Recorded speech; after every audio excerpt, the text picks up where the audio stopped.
Nelson's editor at the Daily Mail. Andrew, I believe we can bring you up on the TV at some point soon. There he is.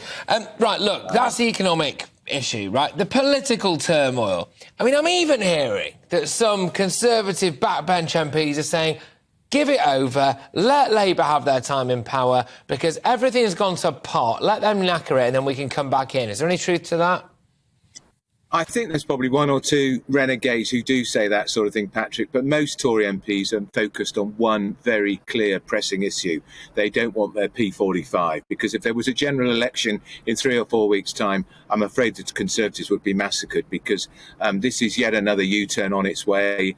When we saw the Prime Minister addressing the whole issue of corporation tax in the Commons yesterday, no sign, but clearly the markets are still incredibly spooked, not helped, of course, by that utterly incompetent Governor of the Bank of England, Andrew Bailey, effectively saying to the markets, I'm only going to help out until Friday, and that's it, which means all the city slickers have been presumably making a fast buck in the city, knowing that the tap's going to be turned off. But although then, of course, we were told, Patrick, weren't we, by Bank of England sources, you know what that means, the PR people, that actually the aid will continue as long as it's needed. It's a shambles, to be honest. It's an economic shambles, and it's a real political mess. I cannot recall a worse start for a government of any political hue in my since I've been working as a journalist in Westminster, which is longer than you've been born. Yeah. Well, yeah, I mean, it is a bit difficult at the minute, clearly, for more than a bit difficult, for Liz Truss and Kwasi Kwarteng, but as you rightly pointed out, not really helped out by some people in the city, specifically Andrew Bailey, who behaved a little bit like he has a Labour Party membership. I just apparently the only way you can sack a governor of the Bank of England is if you can prove they're insane, or if you can prove they've got their hand in the till. Well, I don't think anyone's challenging his financial integrity, but maybe we could challenge one or two other aspects of it, because I think the Men in White coats should come for him, because that interview where he said the aid is being switched off on Friday was a disaster and sent the pound into free fall, dollars soaring again, and not helping everyone watching this. This affects all of us, because it means government debt is more expensive, which is going to put all our interest rates up, and we're going to be in debt even longer. It's a complete car crash. Yes, indeed.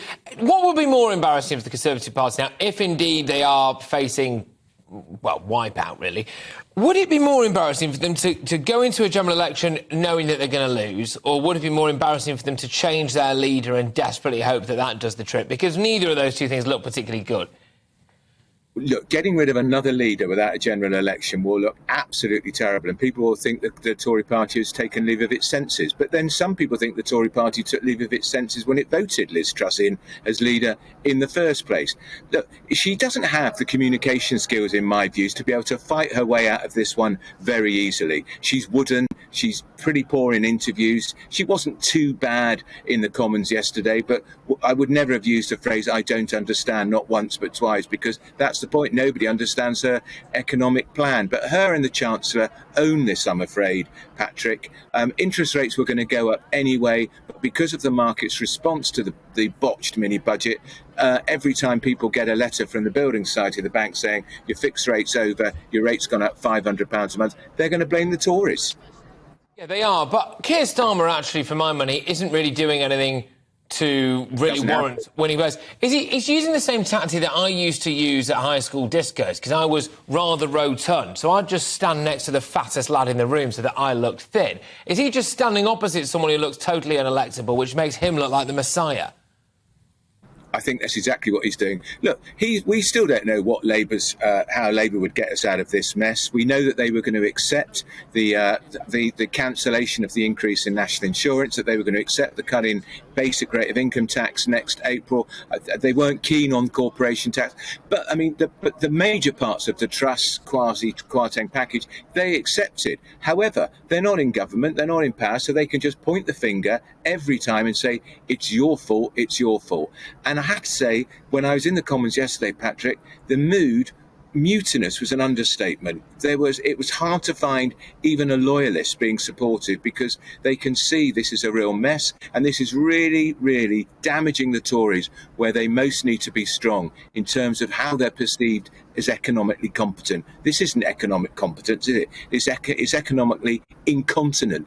And how many more U-turns are there going to be? The markets will like this one, but is she going to then have to give another one? Are they in the end going to have to cancel the entire budget? They should have anyway. All they should have done was the spending freeze on energy, and then in November, when they got things a bit more organised, then they could have done the tax cuts.